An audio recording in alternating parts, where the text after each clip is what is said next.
Kwa hivyo hiyo ni kitu tulikuwa nayo, na ama tulikuwa nayo kwa wababu zetu, sisi pia tuko nayo, na ni kweli kwa sababu tumejaribu ku-experience na tukajaribu kufanya utafiti kwamba je, hii ni ukweli kiutaalamu tu wetu wa kuzaliwa, si sayansi, na tukapata kweli ni kweli kwamba hawa kamba wanapozuka kwa wingi, mvua zikinyesha, wanapopatikana kwa wingi, basi mazao kule shambani yanakuwa ni kidogo. Hii inamaanisha kwamba mvua hazitaendelea sana vile.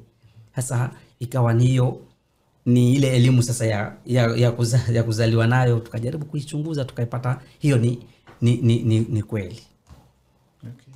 Na inawasaidia vipi pengine katika kuhifadhi na pia katika kwa sababu kumekuwa na tuseme si mtafaruku lakini